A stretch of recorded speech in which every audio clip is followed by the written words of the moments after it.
Salut à vous tous, ici Jeff Rose. Bienvenue dans ce nouvel épisode des Lunettes Roses qui est le deuxième épisode spécial féministe contre transactivistes.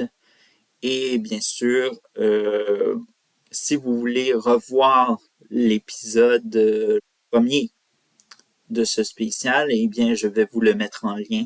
Ne vous en faites pas, vous allez le voir, ce lien qui apparaîtra à l'écran de la vidéo. Bref. Alors donc, attaquons-nous à ce deuxième épisode qui est consacré à la place des personnes transgenres dans, que ce soit les compétitions sportives, les concours de beauté, bref, les événements d'envergure qui sont réservés généralement aux femmes biologiques. Alors donc, évidemment, ça fait grand débat, évidemment, parce qu'on se dit que avec de telles personnes qui montent sur le podium pour devenir championne, que ce soit dans le monde sportif ou encore dans le monde de la beauté, eh bien, on remplace davantage les femmes biologiques. Imaginez-vous que pour de nombreuses femmes, que ce soit sportives ou dans le milieu des Miss, comme on l'appelle, eh bien, c'est un peu frustrant, on va se l'entendre, de se faire voler la vedette par une personne qui se prétend d'être une femme et bien sûr, ça relance totalement un gros débat. On va prendre par exemple une personne transgenre qui a fait littéralement fait beaucoup jaser dernièrement, c'est Leah Thomas. Alors donc, Leah Thomas, si vous ne la connaissez pas, c'est une nageuse américaine transgenre qui, aux États-Unis, a lancé un gros débat sur les personnes transgenres dans les compétitions sportives.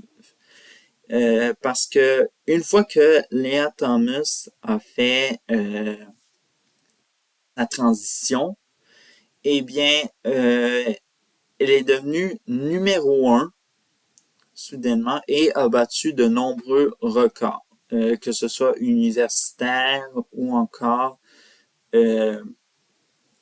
peut-être national, international, mais bref, en tout cas. Elle a battu de nombreux records et c'est ça qu'est-ce qu'on peut en venir, mais évidemment, dans la catégorie des femmes. Et bref, ça vous donne un peu l'idée à quel point que les hommes, une fois qu'ils deviennent femmes et vont dans des compétitions sportives, eh bien, sont plus forts que une femme sportive professionnelle. Et bien sûr, ça brise de nombreux rêves pour des femmes. Bref. Tout ça. Mais il n'y a pas juste Leah Thomas qui a fait beaucoup jaser. Bref, ça dépend de quel sport vous regardez et que vous connaissiez, ou par exemple une personne transgenre femme fait beaucoup jaser. Ben évidemment que ça lance des débats autour de ça. Et autour de, si on revient sur le cas de Leah Thomas, il faut savoir évidemment qu'elle subit ce qu'elle prétend être de la transphobie ou de l'antitrans, comme on pourrait dire. Et évidemment, il y a des sportives femmes biologiques qui vont défendre cette personne-là.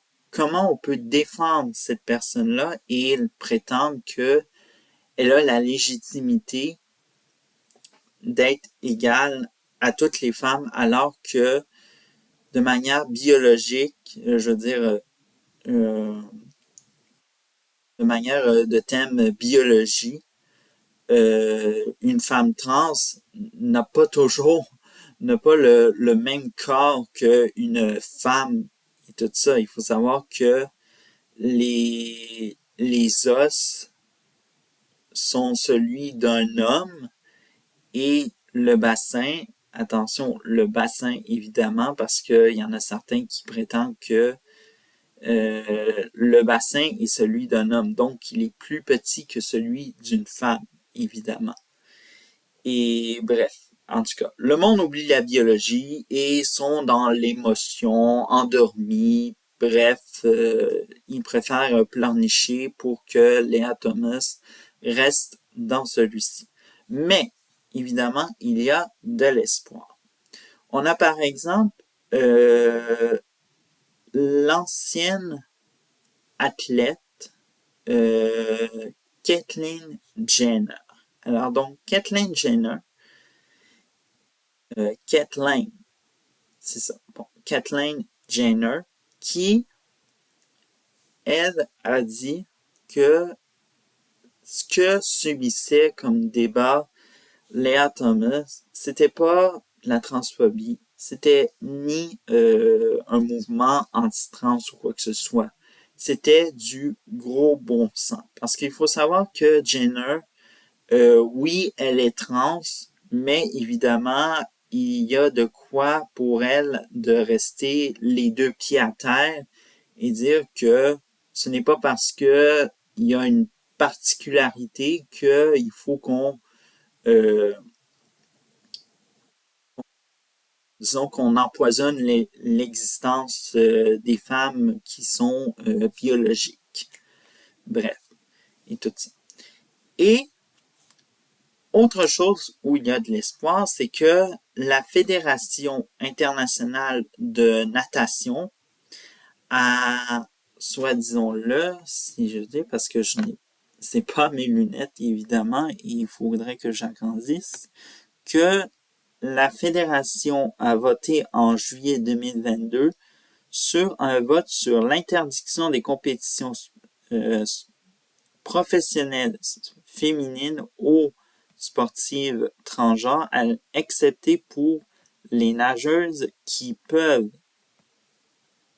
attester auprès de la qu'elles n'ont pas connu aucun stade de puberté masculine au-delà du stade 2 de Tanner de la puberté ou avant l'âge de 12 ans, selon la date la plus tardive.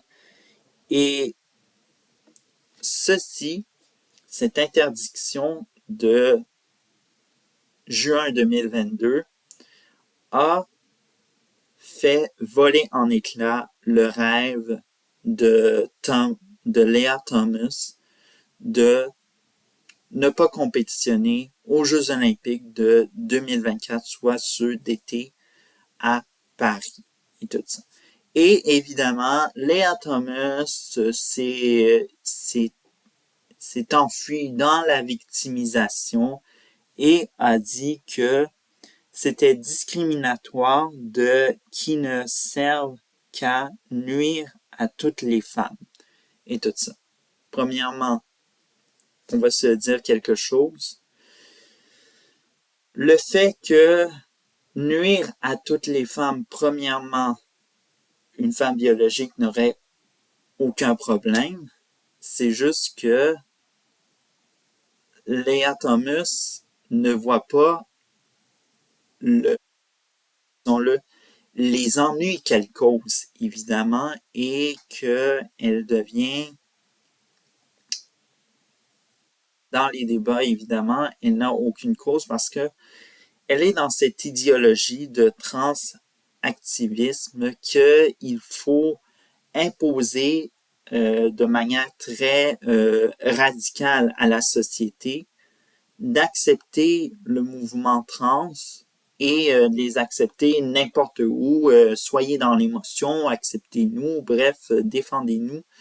Et vous voyez un peu c'est quoi un peu la tentative, on pourrait dire, de Lea Thomas dans, bien sûr, dans cette affaire. Dans cette affaire-là. Bref. On va changer ça parce que ça sera un peu que des, des exemples parce que évidemment c'est une vidéo qui se veut pas très longue et tout ça et on va aller par la suite dans les concours des Miss. Il faut savoir évidemment que ces concours qui ont été créés qui étaient même populaires même dans on pourrait dire au 20e siècle et tout ça, je pense. Oui, le 20e siècle. Ont été créés pour savoir qui était la plus belle femme de la nation et tout ça. Et récemment, cette année, celle qui va faire Miss Pays-Bas, c'est en effet une femme transgenre et tout ça. Et ça a suscité, comme vous le savez, tout comme Lea Thomas, je ne sais pas quel est le nom et tout ça, évidemment, je n'ai pas envie de le prononcer parce que elle ne mérite pas de gagner le concours et tout ça, parce que vous le savez, c'est la même chose que Lea Thomas, c'est de voler en éclats le rêve de plusieurs femmes d'être couronnées Miss Univers et bien sûr tout ça.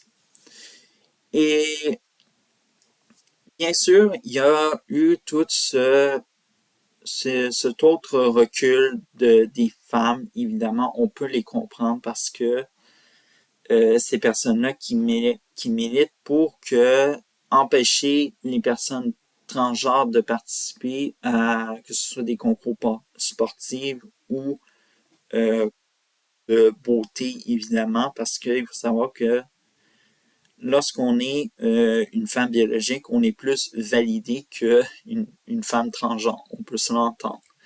Et tout ça. Et dans l'histoire, l'actuelle Miss Pays-Bas 2023 va être la deuxième femme transgenre à participer à un concours de Miss Univers. Bref. Et qu'est-ce que je peux dire d'autre de ça? C'est que dans cette polémique qu'il y a eu, évidemment, ça a eu un nombreux débat et tout ça, que soudainement, il y a eu Miss Italie. Alors donc, cet autre concours de beauté, tout ça, et non, il n'y a pas eu une autre élection d'une autre personne transgenre et tout ça, ne vous en faites pas, et que Miss Italie a dit que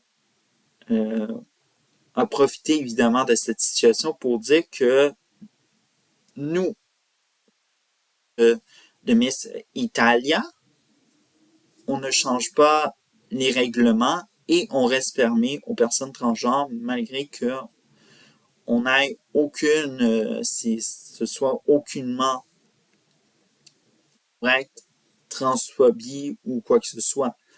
C'est juste que c'est pour dire que ce concours est réservé aux femmes biologiques.